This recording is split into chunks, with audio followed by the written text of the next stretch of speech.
Okay, we got another exciting show as part of the fall lineup, which, when we first started promoting the fall lineup, we were really excited about the next guest. But before we introduce the next guest, we have a co-host or a guest host today, which I'm kind of excited about because it's my daughter. And I feel like she's been in parking for 29 years by proxy, dealing with me. So welcome, Savana. Happy to be here. So what are we doing today? We are interviewing the Nick Nicholas of the Seal Beach Police Department, who happens to be involved in the parking industry, gotten many awards, I think, and just recently, I think you got an award for from IPMI. I think you were recognized in June. Yeah, thank you so much. I've been very blessed in my career. First, thank you so much for having me on the show. I'm really excited to be here. Well, welcome. And thanks for coming in. We love to have people in person because we feel like it brings a different vibe and energy. So absolutely. Parking. I know you've been involved in law enforcement, and full disclaimer, Nick is here on his own accord, so he's not in a official capacity, so don't call his department or anything like that. He's here as on his personal time. That's right. The views and opinions are my own. Exactly. So I'm kind of fascinated because I think you've covered all aspects of law enforcement, and I'm sure you didn't get up one day and say, "Yeah, I'm in law enforcement and I oversee parking." So that's what I'm really interested to hear, kind of how the two. I think you've got a lot of fascinating stories, and I think you bring up a lot of, which is why I think you've probably been given so many awards, but I think some of the stuff that you relate to parking with respect to policing is probably really interesting to the audience, because I think you bring a different perspective coming from the law enforcement background and applying that into parking, because obviously, from my vantage point, I've been involved in enforcement for a lot of years of parking, and I'm so excited to hear, because I'm sure you have some more stories than I probably do, and they're probably more intense for sure. So tell us, how did you first of all, how did you get into law enforcement? Was that something that you woke up one day and said, "Hey, I want to be a cop"? No, not at all. It's so funny looking back on my career. I've had a really, really lucky and successful career, but it's never where I thought I was going to end up. So I totally fell into policing. I didn't grow up as a little boy thinking I wanted to be a policeman. I didn't have any law enforcement in my family, and I kind of fell into it. So I'll tell you the very brief story, because I think you'll appreciate it. So when I was 18 years old, I worked as an EMT on an ambulance, and my plan was to become a physician. I wanted to be a doctor. So I was going to school, doing some pre-med classes, and then in Southern California, there's a theme park called Knott's Berry Farm. And I remember being on a date, I kid you not, with a girl named Destiny. Destiny. At Knott's Berry Farm. And I got a call, and they said, "Nick, you're getting laid off from the ambulance company. The division shut down." And I was totally devastated. So you were an EMT, kind of going down the medical path? Exactly. Okay. Exactly. So then that fateful date with Destiny changed the entire trajectory of my career. And long story short, I ended up getting a job at a hospital. And, I worked so closely with the fire department out in the field, but never really the police. One day I asked to go on a ride along with one of the local cops. And I thought, this seems like a really cool gig. And about 3 weeks later, I was in the police academy. Interesting. Totally unprepared, blissfully unaware, I think, of the realities of what a semi, stressful event that would be. And, they were yelling at me and doing push-ups and making me run. And I have no idea how I got through the academy, but it was a good experience. I wouldn't do it again, that's for sure. So was Destiny part of your destiny? That was the last time I saw Destiny. Oh, okay. Yeah, but interesting. I wish her well. Destiny, if you're out there, you weren't part of the destiny. That's right. So that's cool. So you're in law enforcement now, and you've had a pretty successful career. Why don't you tell us kind of lead us up to how parking gets involved with law enforcement. Yeah, it's been great. So started as a patrol officer. I worked weekend nights for a long time, and then got the opportunity to have a really cool gig, which is I was assigned to a federal narcotics task force. Was undercover for a couple years. I'll show you pictures. I got a big beard. You wouldn't even recognize me. Wow. Yeah, it was really fun. Ended up coming back, promoting a couple times, and then 3 years ago, I was fortunate enough to promote to the rank of captain, which is second in command. Congratulations. Thank you. And the chief calls me into his office, and he goes, "Congratulations, Nick, I'm making you a captain, but you're in charge of all the support services bureau stuff." So think about the last time you watched a police show, right? It's all the exciting stuff. It's patrol and detectives and motors and SWAT, right? All the What you gonna do? What you gonna do when they come for you? Exactly. That's the operation side. Wow, I feel pretty excited that I got to say that because I watch Cops. Oh, I grew up with him watching Cops. Yeah, it's like I loved ingrained Cops. in my head. Yeah. Well, why didn't you go into it? You know, I've talked about it before. I was in the Coast Guard, and I was on what's called a lead-at team.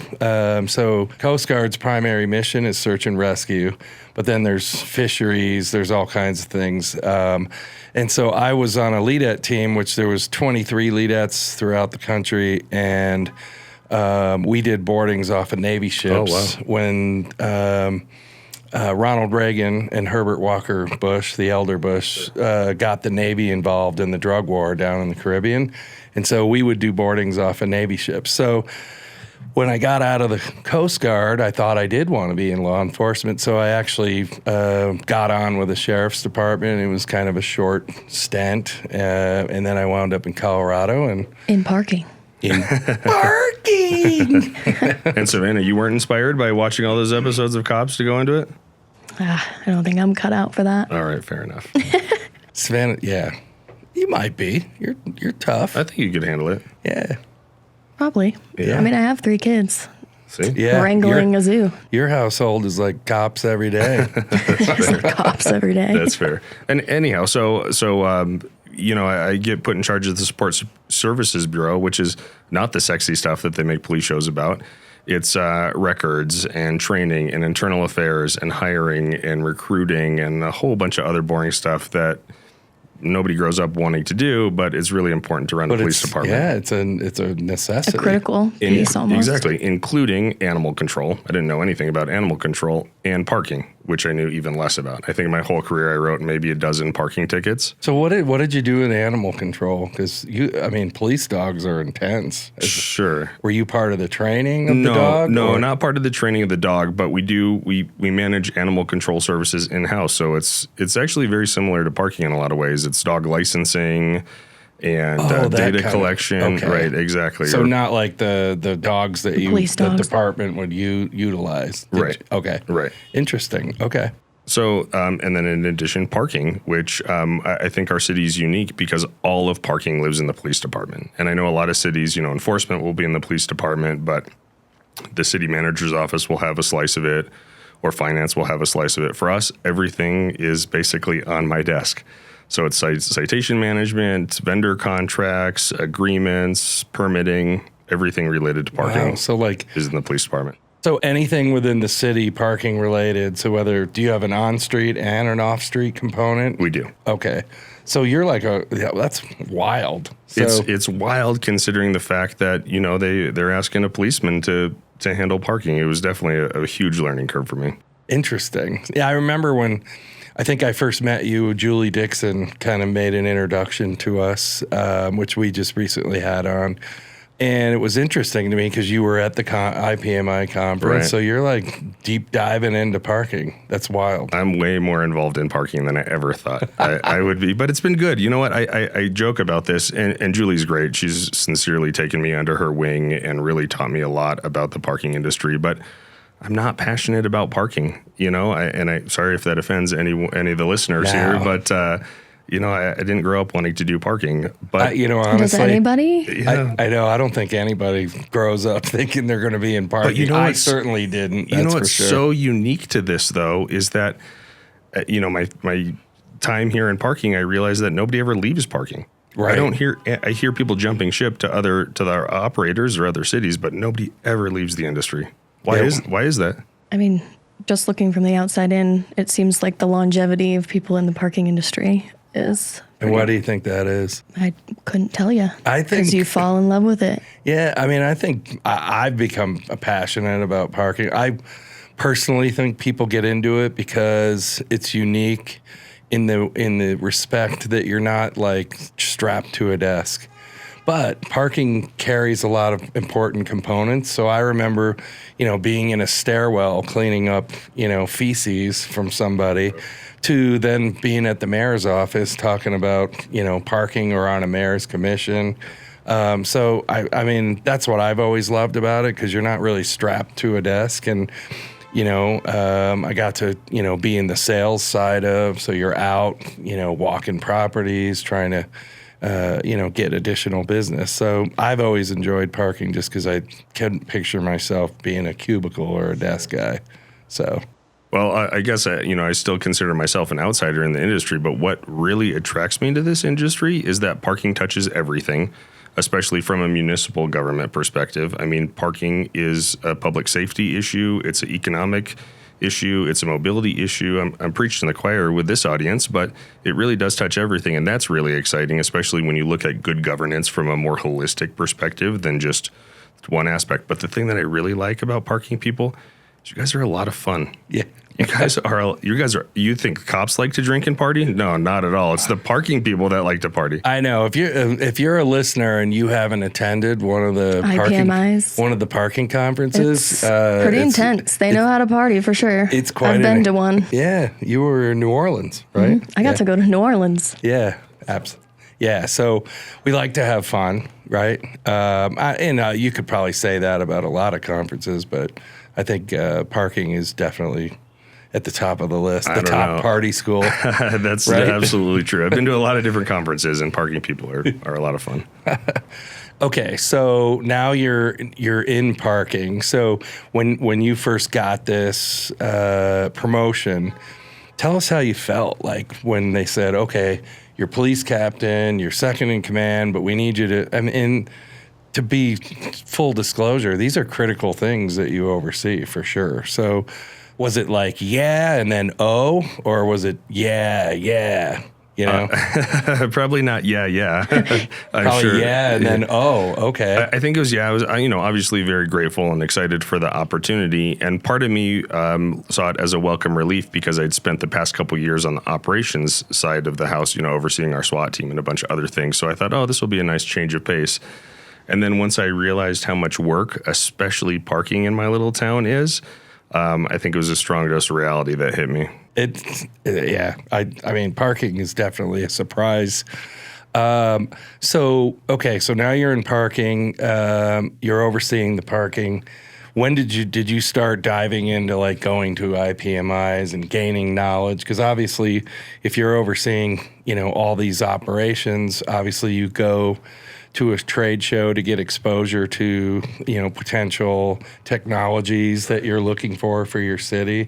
So did you start that right away, or did you have to like fix a lot of things, or when did you start really saying, okay, parking's got a conference? I never knew that. Such a good question. Well, my first taste of it was SWAPTA, the Southwest Parking Conference in Vegas. And it's weird now looking back on it to think that I've been on the board of directors there for 2 years, which is really neat. But I think really the biggest and best one was at NPA in New Orleans. So we probably crossed paths there. But I was like a kid in a candy store at that point. And, I'm walking down the expo floor seeing all of these different vendors. And I took the opportunity to talk to a lot of them and ask what they do and how that relates to parking.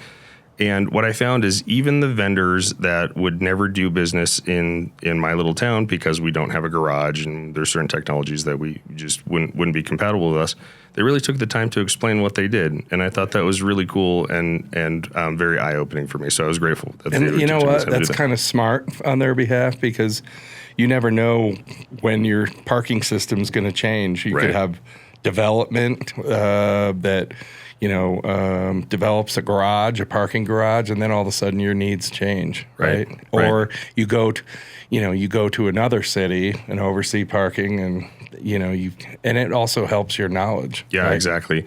And I think the conferences are obviously they're a lot of fun because of the after hours activities, but the sessions are all really interesting, and it's so exciting to hear from true professionals with a lot of experience about what has worked well and what hasn't. And then really it's those, hallway conversations or conversations over dinner or drinks where I feel like I really learn the most about this industry. And I got to say, for being a policeman that really had nothing to do with parking, the industry really welcomed me with open arms. That's great. So how long has parking been under your belt now? 3 years. 3 years. So you're 3 years into parking. You like it. I do like it a lot. Okay. So kind of share, some of the, because I think you're doing a lot of, or at least in our discussions in the past, you've talked about a lot of insight to and training that you could offer in, because obviously overseeing on street, you have officers, or are they civilian personnel that you oversee that issue the parking tickets? Right. The officers do sometimes, but more often than not, it's our professional staff. So they're the non-sworn individuals, and they're really, truly are professionals, and they do a lot of work. But yeah, you're right. One of the things that I noticed in this industry almost right away was we don't do a very good job training our frontline employees. So I'll give you kind of the backstory. Have you ever used a Google alert?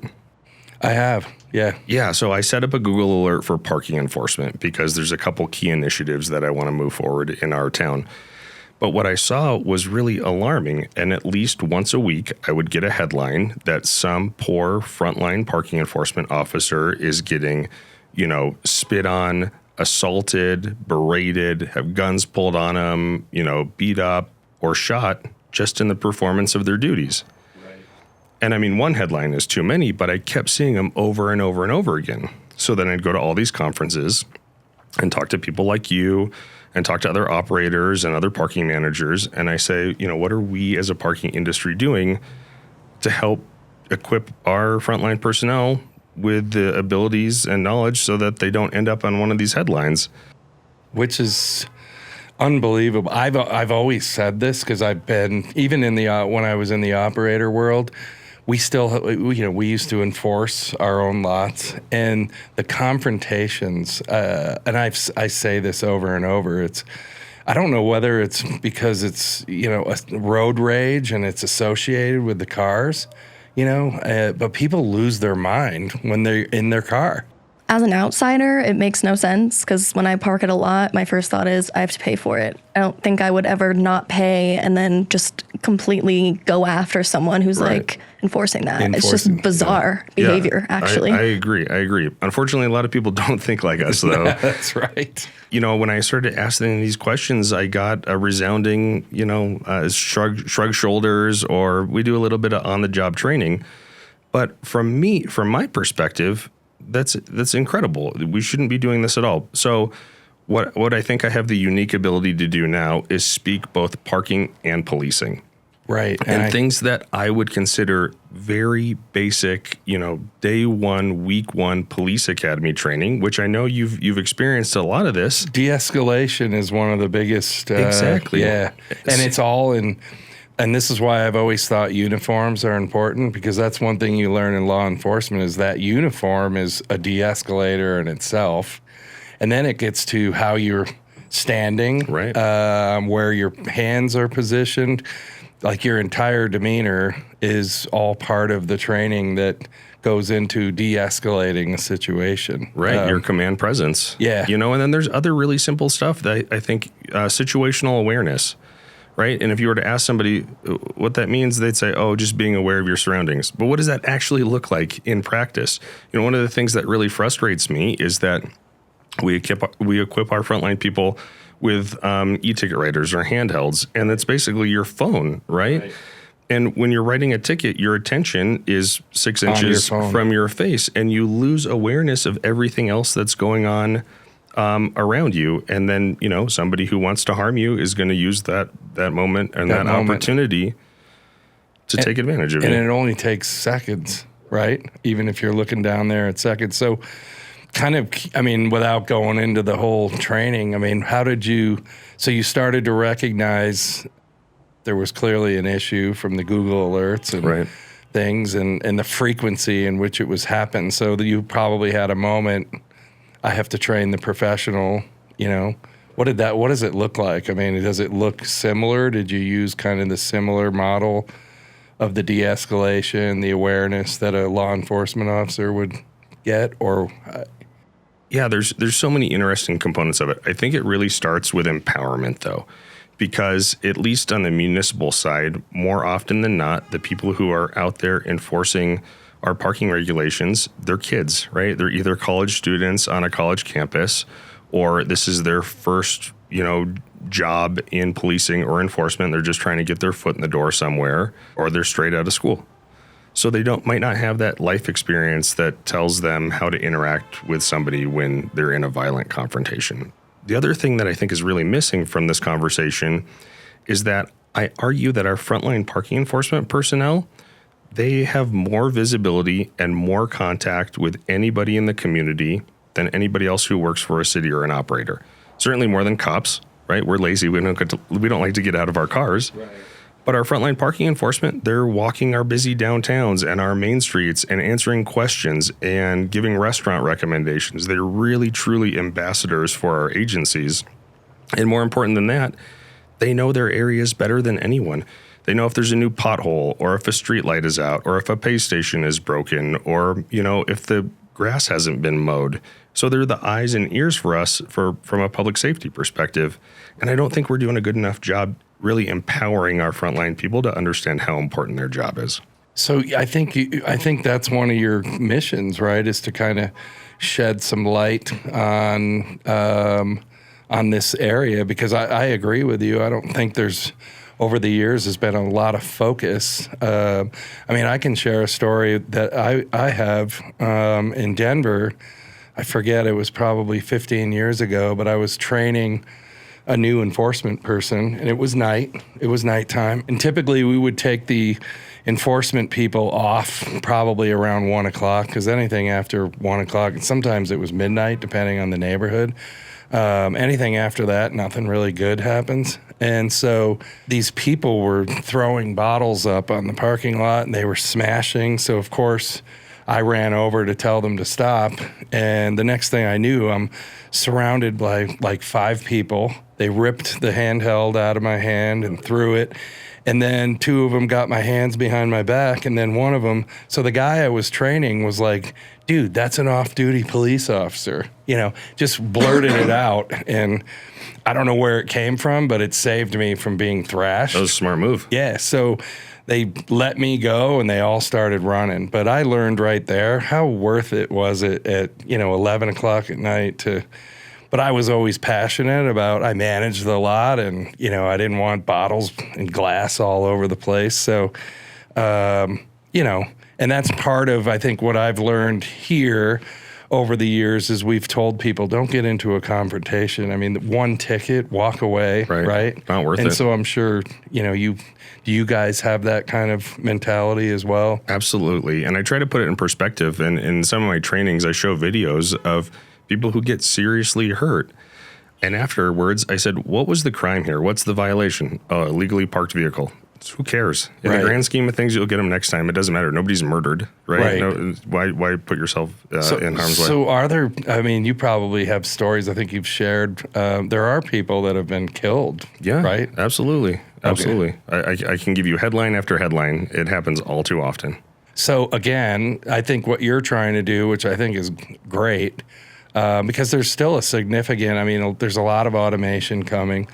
That's changing some of the dynamic, but still there's a lot of people on the streets still checking and issuing, violations. Right, exactly. And a big part of it is I think the legislation has to catch up as well, because in California, we can't do mail-off tickets, right? We physically have to put a ticket on every windshield. So that is a discussion that I'm kind of focused on here. And so what you're saying, what Nick's saying is, if you're an enforcement officer and you're going around and you see a violation, you can issue that violation and then it goes into your system and then it gets mailed out rather than. That's a total de-escalation because then the person may not even know they got the ticket at that moment. It just shows up in their mailbox. And there's no negative interaction. Right. So tell us about that. I mean, who can help our industry get that?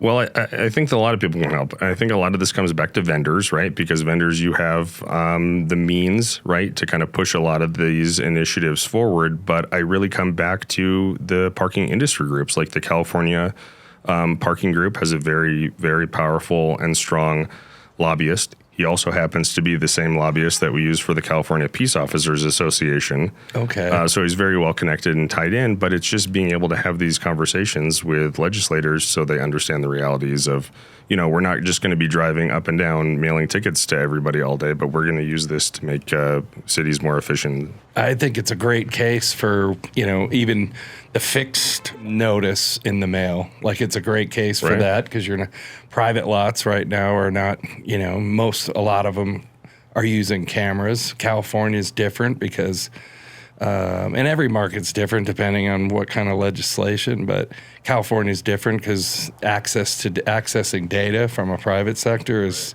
still not a thing, right? So I understand the privacy concerns for sure. I mean, you don't want your personal information being shared with everybody, right? But I think when you look at it purely from an officer safety perspective, we're shooting ourselves in the foot, literally, by doing this.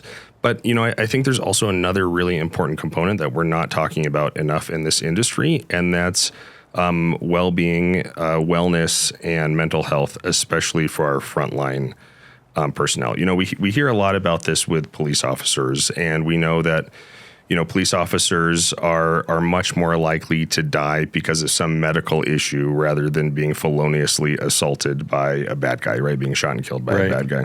So like depression. So I think there's two parts of it. Depression is certainly one of them. One of them is just the lifestyle choices, right? This type of work, and this includes frontline parking enforcement, doesn't lend itself to good, healthy choices, right? It's shift work, it's stress, it's being out and about, being exposed to roadway hazards. That's all very detrimental for your health. But the other part of it is, you're absolutely right, is depression and PTSD symptoms. And there is talk about it. I mean, police officers are killing themselves at an alarming rate, way more than are being killed by bad guys.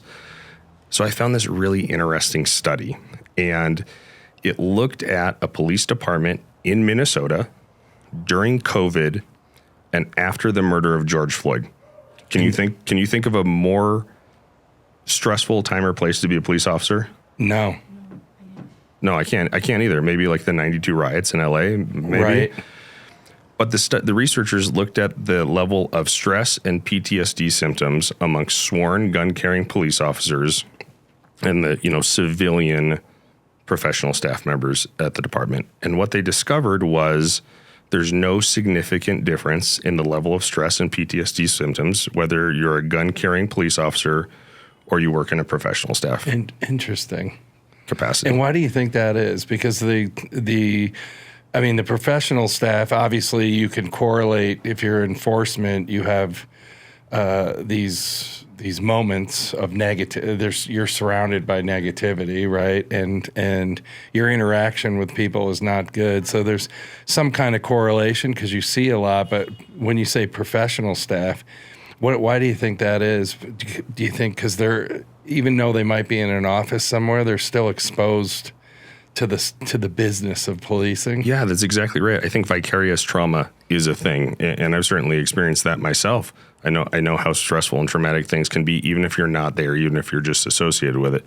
But what that tells me, and what I can infer from this, is that although nobody is collecting data, and I'm really pushing IPMI to start collecting data on this, is we don't know how often our frontline people are getting assaulted or worse. And we also don't know the long-term effects of what being a frontline parking enforcement professional means for them, especially as it relates to mental health. So I'd really think we need to push more on this. And a big portion of my training deals with how to regulate stress, how to identify it, what you can do to, make sure you go home safe at night. And then, bodies prefer homeostasis, right? So what happens when you're really cold? Shiver. Exactly. And what happens when you're really hot? Sweat. Yep, because your body wants to remain at this level of homeostasis, right? Right. But what happens with shift work, especially when you're out there enforcing regulations and you have to worry about getting beat up or people yelling at you or you're towing a car and you're in and around traffic, you're up here. You're really up here. You're at a heightened sense of awareness. I could see that being like not wanting to go to work because you're like, oh, like I'm going to get verbally attacked. As soon as you clock in, you're like clinched and ready to, locked and loaded. Exactly. Right? That's interesting. Which is good because it keeps you safe and it keeps you alert. But then just like when you start sweating, right, your body wants to regulate you back into this level of homeostasis. So then you go back down to the opposite and you're detached and dejected. And, you know, when you go home, you don't want to do anything. You just want to sit on the couch or you can't make any decisions or, you know, your spouse asks what you want for dinner and it's like trying to make the most important decision of your life. You can't do it. And that's a natural reaction to this emotional roller coaster that we live on, where at work, we're very much like this.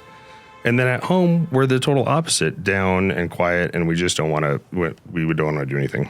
And that's it's very interesting. I'm fascinated about getting back to, you know, because I think social media has created. So if you're sitting in an office and your office is the business of policing, you're hearing more stories that are traumatizing more than the average person because that's the business of policing. And you work in that and so people are associating you as a person who works in a police department. So by proxy, even though you're not on the ground, you're not boots on the ground.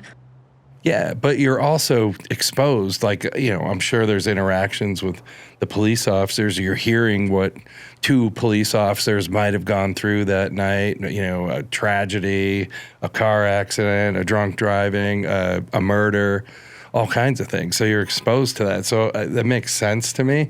I think social media is kind of playing in a little bit of that because now you can look at your phone and like, if you're scrolling through TikTok or something, you see somebody kill a dog or, I mean, some just bizarre stuff that the average person. I mean, you could see anything on social media these days. I mean, back when I was growing up, I mean, you wouldn't see that. I mean, you weren't exposed to it. So I think social media also impacts, maybe not as much as, you know, being, certainly not as much as being a police officer on the street and going through all that. But working in a police department, you're exposed to a lot of negativity. You know, I just did a training for a university down in Southern California, and they invited their front office staff to come in. And something that was really interesting and kind of alarming to me is that it seemed like the front office staff were more reluctant to deal with people. And I think were a little bit more terrified when the door would open because of, number one, all the incidences of gun violence, right? Especially on universities. But also, you know, when somebody writes a ticket in the field, they might not have an interaction with that person. But then when that person comes into the front office to contest the ticket or ask questions, or they just need to yell and scream at somebody, the poor front office staff member is taking the brunt of that. Right. So we have a next door to this suite is what we call the payment and disputes team. And so there's people that take payments on the notices. And of course, there's people that deal with people with disputes. I always go over there and try to, you know, we always try to do special things for those people because they have we have people over there that have been doing it for 13 or 14 years. And every day, like you said, you're exposed. You know that first phone call that you're taking is somebody who's either calling you, and not everybody, but a good portion of the people are not happy that they got the notice, and they're not happy with having to pay, and they're not happy with you. And if you don't take their notice away, then they hate you, and chances are they're having an interaction that is not good. Right. I think it's even harder for you guys too, because, you know, if you were to ask one of these people that call, what's good customer service to you? Right. They're going to say, make the ticket go away. Exactly. Right. But that's not always warranted. Yeah. Well, it's not part of the business. That's why sometimes, I mean, there's no glory in this part of the business, and you certainly don't get good Google reviews. So if you Google PRS side, not the Paraline side, you're going to see a lot of negativity, and that's the nature of the business, right? I think there is a lot of negativity in this business, and it bums me out because I know how positive parking can be. But I think one of the ways that we can change this is if we stop referring to it and focusing on enforcement and instead referring to it as compliance. So, and that's what we've done here. I'm saying enforcement because we're talking in a municipal aspect. It's more enforcement, but we refer to everything as compliance. Yeah, I think it can be both. And you'll notice that I prefer the term policing rather than law enforcement because I think law enforcement sounds inherently punitive.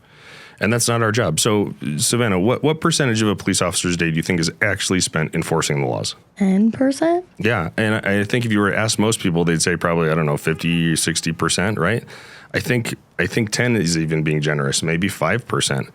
A lot of think about all the other things we do. We respond to medical aid calls and we go and keep the peace or help with a domestic dispute or, help a little old lady cross the street or something like that. We do community caretaking much more than enforcement. So by calling, words matter. So by calling ourselves law enforcement, I think it sends the wrong message to the community. The same is absolutely true in parking. And yes, although we have to enforce parking regulations, as a manager for a municipal parking program, I think instead of focusing on enforcement, we should focus on compliance. What does that mean? Well, making sure there's good parking programs and policies that make turnover happen and that there's always an available space for somebody and that wayfinding is good and easy to understand and people can make payments very easily. So if we focus our attention on making sure it's easy for people to follow the rules, we'll end up doing much less enforcement. Right. And that leads me into what Paraline is all about on the technology side, because obviously we've been utilizing the technology now for 4 years of the automation and sending notices through mail. And I think the next evolution, because what we've seen is when you take a compliance day, I'll start using that, the old traditional compliance day probably was 12 to 13 hours at the most. And then there's that period. And now it's 24/7. And I think with the cameras, right? And so I think people have come to realize, so compliance goes up, right? And so I can see when we put a camera in the ground at a traditional parking lot, the compliance could be as low as 30%. And over time, probably about 12 months, we'll get it up around 95%. That's great. Right? So that, and what we're trying to do as an organization through technology is now with the auto start capability of being able to start and stop a transaction. I mean, I think our industry's done a decent job in the last 10 years. Technology's really poured on. So you have your payment apps and I remember when people were stuffing money in a meter box, right? So I think the easier you make it for people, the more compliant they become. And I think that's what we're trying to do.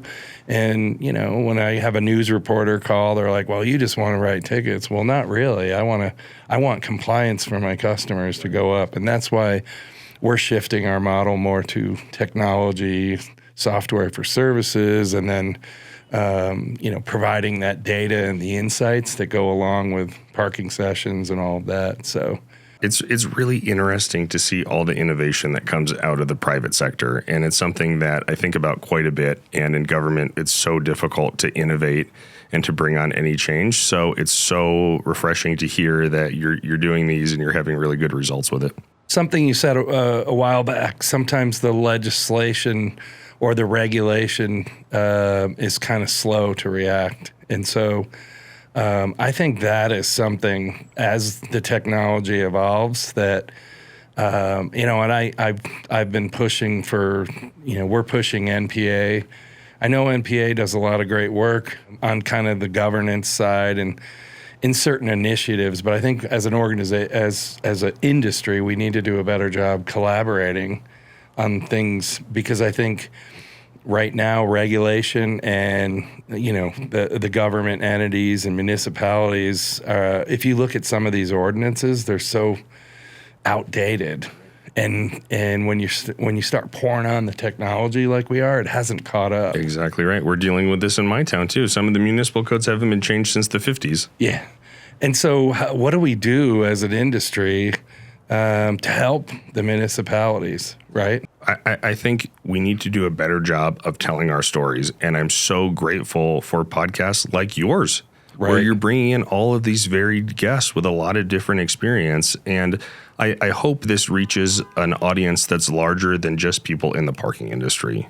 Well, we try, I think it does. We have a lot of international listeners as well. I think there's city council people that listen to this in Denver because some of them I've interacted with and have commented on it. So I appreciate that. I mean, that's what we're trying to do is kind of shed some light. That was kind of the goal of the show, was to try to also just for people in the industry, because I always felt like if you weren't going to the shows, you really didn't know what was going on, right? So it gives that person that hasn't experienced being able to go to a show and represent their company kind of some insight of what's going on. I'm curious, Savana, from your perspective, because although you're not working in the industry, you're so closely tied into it. When people ask, like, oh, what does your dad do? Or tell me about parking. Or, I told my mom that I'm going on a parking podcast and she couldn't believe it, right? She's just like, I can't believe this industry is this big that you're doing this. So how do you tell people this? What do you tell them about parking? Well, why don't you share how close you are to parking?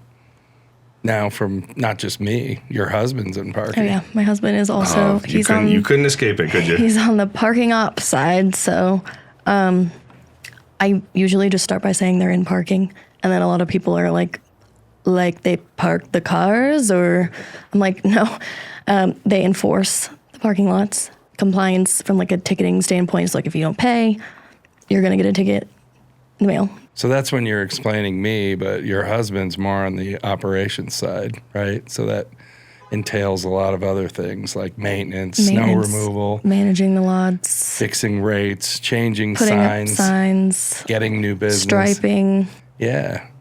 So all the So ins does and outs he of tell parking. us about?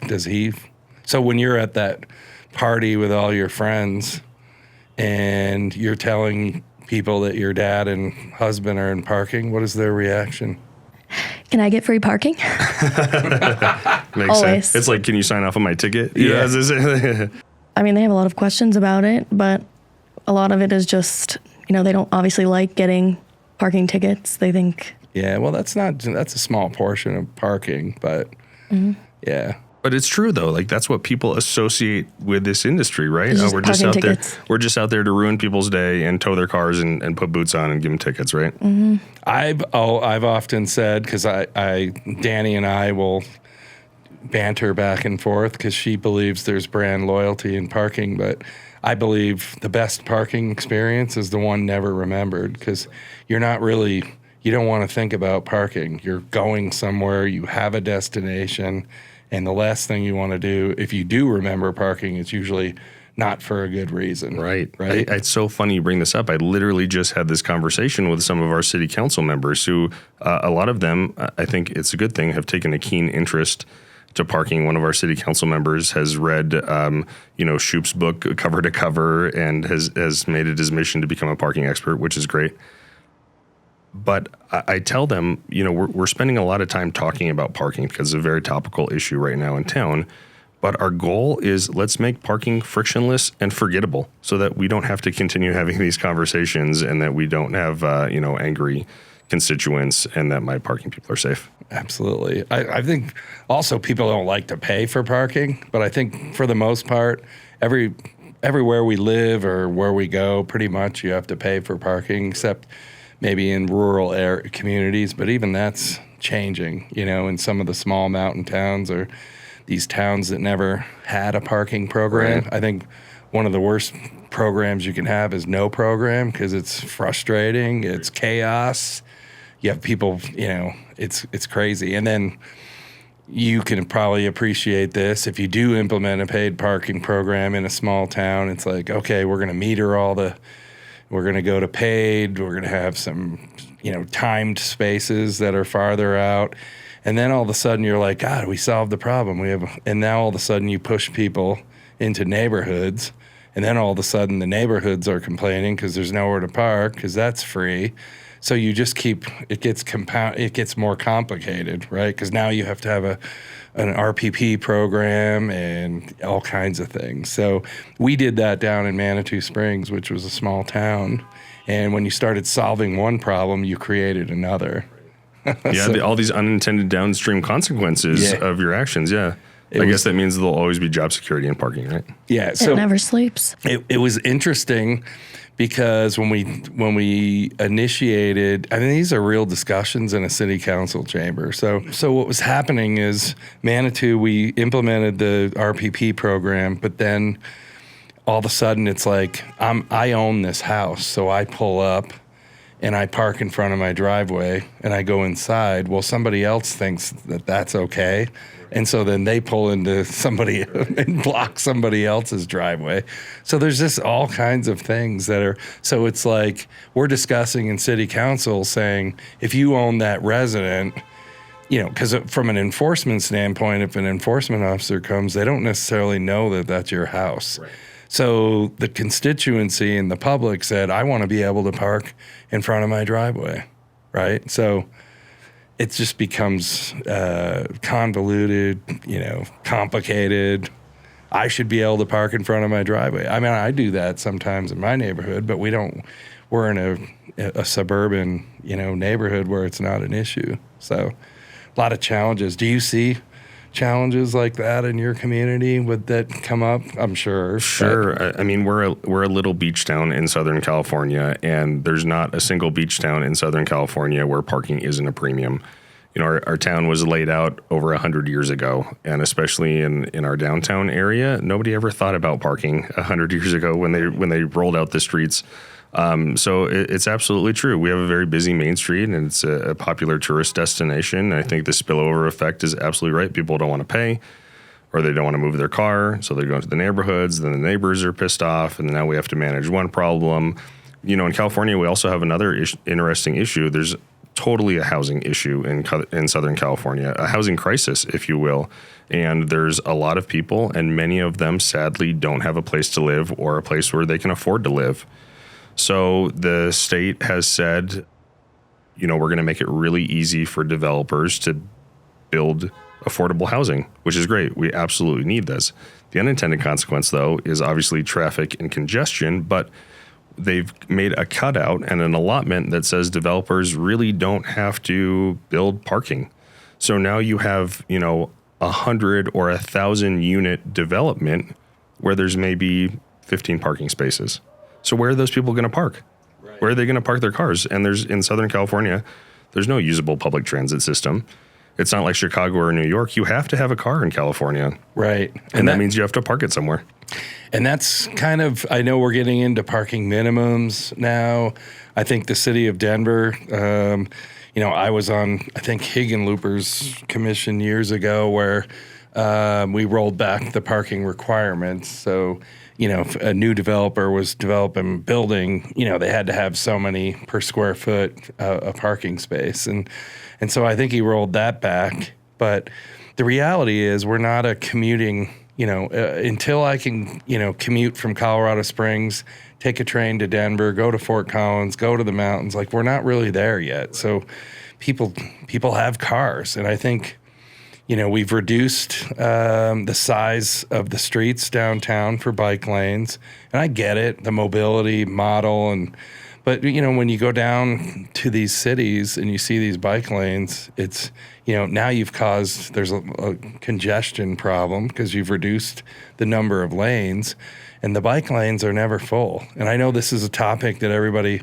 gets pissed off at me. I did an article about it on LinkedIn, and some of the responses were crazy. But, you know, because I had a picture of, it was a Wednesday, and it's like, oh, that was probably a day where, you know, it was a holiday, but it really wasn't. I mean, but if I go to Europe, I mean, I've been there twice in the last month, and if you go to some of those communities, I mean, bike lanes are real, they're filled, and everybody's using them, but we're just... And I get it. You want to plan for the future, but I don't think, I mean, at least Denver, we're nowhere near being a bike or, you know, I just don't see it. But these are the big societal issues that are really hard to solve. Let's go back to talk about, solving murders and residential burglaries. Those I can do something about. I can't do anything about. Nobody wants to drive. I know it. You never thought you'd be, involved in this, and it's kind of cool. I mean, do you on your assets, your parking assets, you set the rates. What does that look like? We do, and it's tough. I would say we're definitely on the more affordable side, which is great. I'm hesitant to really, kind of dive too much into this in my everyday life, because I want to make something very clear. We don't police for profit, period. Right? Yeah. It's not our job to make money for the city. We have to have enforcement. We have to charge for parking, because that's the only way we're going to achieve turnover. That's right, and that's the goal. Which is the goal. The compliance goal. Exactly. Most parking programs are, from a municipal standpoint, are considered revenue neutral. Right, they're not in it as like a private business to profit. And I think paid parking, and this is for the listeners and anybody else who's listening, paid parking is not implemented to be punitive. It's implemented because it, like you said, it creates turnover, and it's healthy for the downtown business economy. Businesses need spaces. They need spaces to turn over. I'm paying rent. I have a burger joint. I want people to be able to park and come in and visit my business. So it's a critical component. And I think that's what that's from a municipal standpoint, that's why you utilize a paid parking program. Right, exactly right. Here's what we see. We'll see somebody park on Main Street, and then they'll get their boogie boards and umbrella and their beach cooler, and they'll walk down to the beach, and they'll spend all day at the beach and move their car a couple times to make sure that they don't get a ticket, because it's only 2-hour parking. But then they never go into a store. They never spend a single dollar in any of our shops or restaurants or boutiques, right? And that's detrimental for everybody in the city when they don't do that. So I would imagine you have beach parking that allows them to park at a beach spot that's probably costs more money, right? Exactly. Yeah, okay. we do it backwards, but I'm working on changing it. So, okay, so there's probably technology that you can probably identify that, right? How do you identify somebody that's done that? Is it just through observation, or do you have technology? Are you using enforcement or compliance vehicles with? We are. So it's really cool. We were the first West Coast city to be fully integrated end-to-end LPR. So everything is done with license plate readers. It's from permitting, day passes to citations. Everything is done through license plate recognition. So affixed to all of our professional staff vehicles, whether it's a parking car or an animal control car, they all have LPR, and those are scanning constantly. So it doesn't matter if they're responding to an animal control call or if they have to go do traffic enforcement, or if they're responding to take an arrestee and transport them and book them in jail, or actually do parking enforcement. All of that data is getting collected all the time. And I was going to say, Julie, so she's probably taught you how to utilize that data to predict congestion. That's right. Adjust rates, where's the busy times in this street, the different blocks. Right. So, and sometimes that's what's fascinating about what we're doing is sometimes you think it's like, oh, I know when that lot's peak time is. I know when this. It's fascinating when we started looking at the data, installing cameras, that amount of activity from like 11 at night to 7 in the morning was shocking. I'm sure. And now, of course, Lodo is going to have more activity in those hours because it's a bar district. So, of course, you have a lot of that activity. But it's just fascinating to look at some of the data. So when you start seeing it all comes back to data. It's the only way, whether you're in parking or academia or anything else, it all comes back to the data. But I'm really curious, John, from your perspective, what's the next thing, right? What's the next piece of technology? What's the next disruption that's going to happen in this industry that changes the way specifically that municipal operators manage parking? Frictionless is definitely dry. It's a place where everyone wants to get. I think legislation in places like California and some of the data restrictions are causing mobility to slow down and be truly frictionless, which I think, again, heads up to NPA. I think we need to do a better job of trying to open that up, because you're not going to be a true frictionless environment when you're restricting data from, the private sector, right? And so how can they go gateless? How can they do these kinds of things without that critical piece of compliance? And so I think for sure, the payment providers came onto the scene, cameras are on the scene now.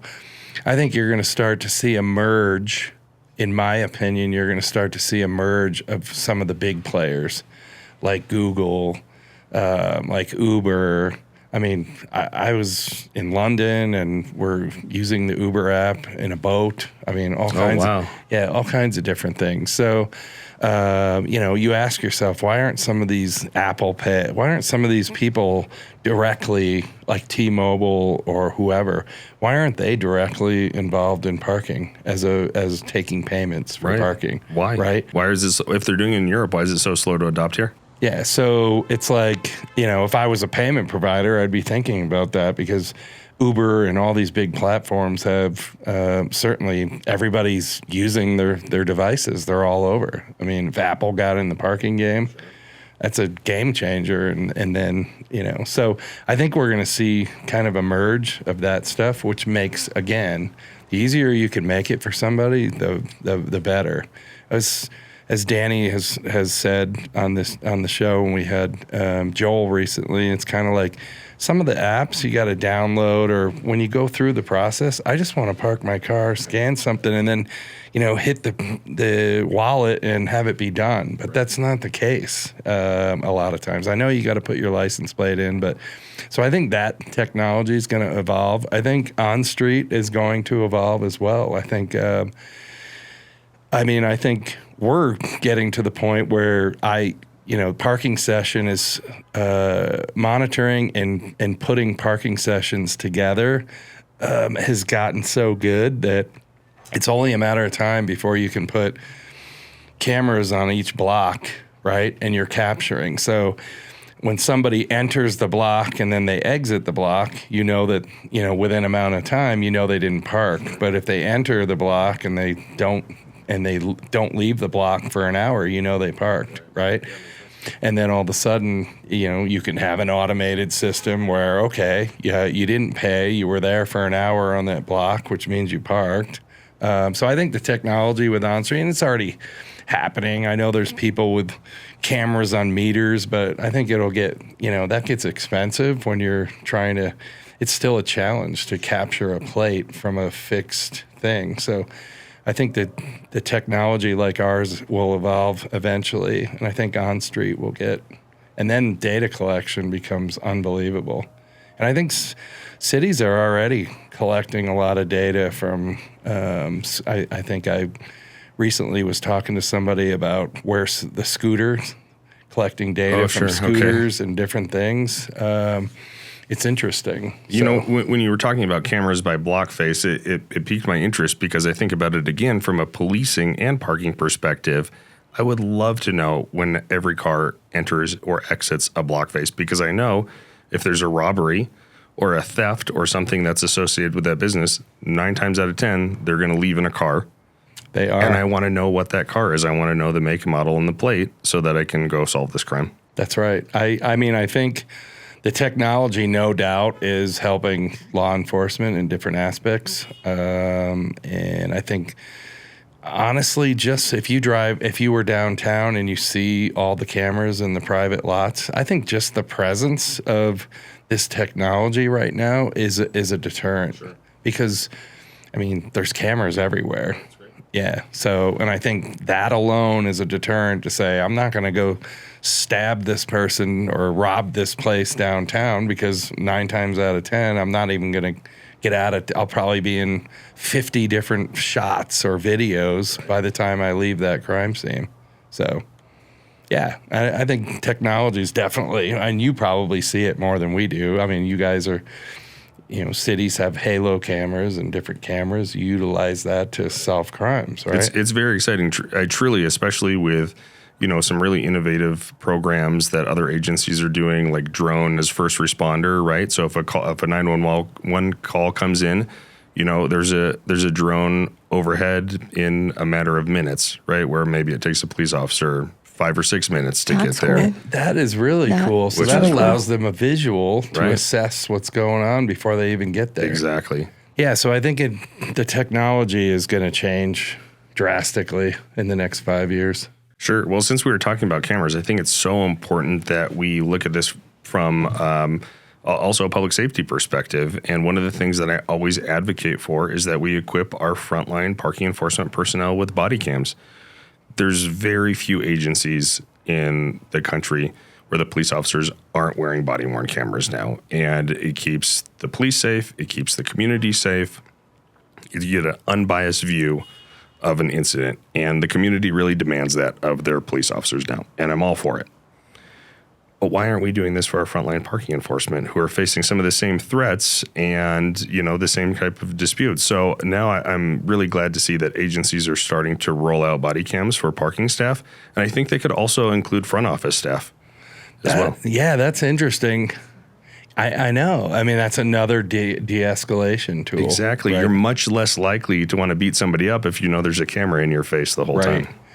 Interesting. So, and it's interesting that you say the office personnel because they're just as exposed to some awful situations. Right. I mean, I can tell you, I've looked at Parking Wars a couple times. Yeah, right. I mean, that show, Parking Wars, reality show. I mean, there's some brutal moments. Right. Right. And if you're in the field, you at least have the opportunity to run away or position. And a lot of my training is spent on how do you position yourself for ingress and egress, and if something happens, how do you get out of a situation?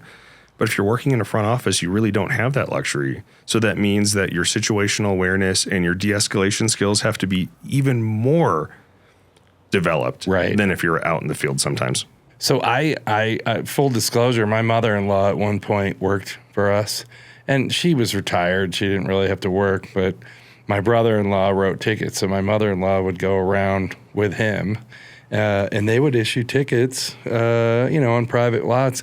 She got ran over. Oh my God! Somebody ran over. So she was okay, but she wound up suing the guy. The guy got arrested. She gave him a parking ticket. So I don't know what he was thinking, and it turns out he was like this guy on a waterboard, like a big high-profile guy. Really? Yeah. And so mind you, she's what, 70s, 60s she was at in her the time? 70s when this happened. He completely ran her over on purpose.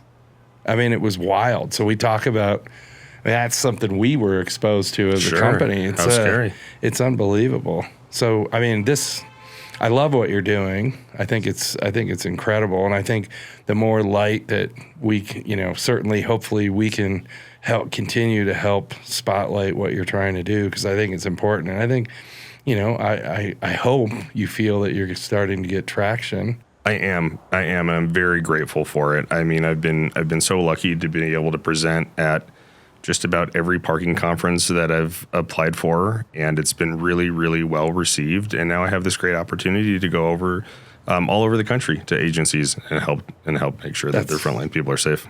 That's wonderful. Do you? We usually ask your best and worst parking stories. Do you got a best story? Oh my God, there's so many best stories, right? There's so many really incredible things that have happened in parking. Some of them aren't as exciting as others, but not too long ago, we had a situation in one of our beach lots where one of my frontline parking guys was down there, and he saw a suspicious person hanging around a pay station, and he thought, I don't know, this looks kind of weird, and he was very situationally aware and did a good job of knowing what was happening around him. So instead of going and approaching that person or looking at his vehicle or writing a ticket, he decided to assess from a distance, and then he radioed in the vehicle's license plate. Turns out that the car was stolen, and he had a felony warrant for his arrest. Oh my God. All from parking, right? All because, and we might not have known about it had my guy not, had the wherewithal to know that this looked weird, it looked out of place, and radioed it in.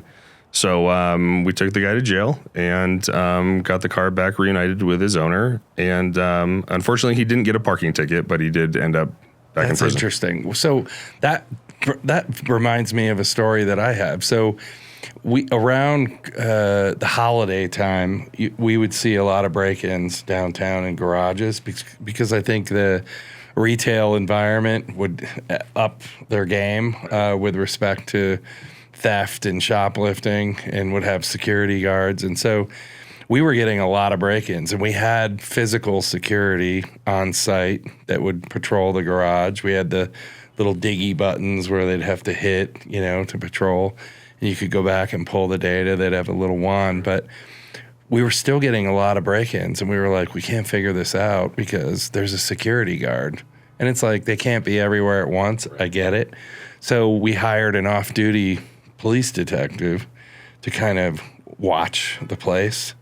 And I think 3 nights in, they busted the security guard. The security guard from the firm that we hired was the guy breaking into all the cars. I was just about to be like, was it the security guard? It was, and it turned out he had a felony warrant out for his arrest.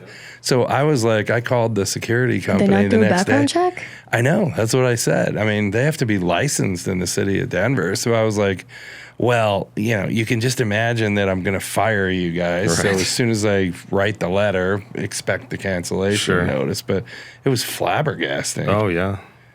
Almost the perfect crime. Yeah, right? almost. Almost the perfect crime. So that's, what's a positive, positive story you might have? Well, I think I'll answer professionally and personally. So I think professionally, we've been able to make a lot of really good changes in our town, and we're going in the right direction. It's an uphill battle, of course, because everybody thinks they're an expert in parking. And especially when you present them with the data and you present them with best parking management practices, people are still really reluctant to kind of get outside of what they think they know. And that's been disappointing. But we are making really, really good progress in my little town. And it's exciting to see how I think maybe a year from now, the city's going to be in a much different place because of that.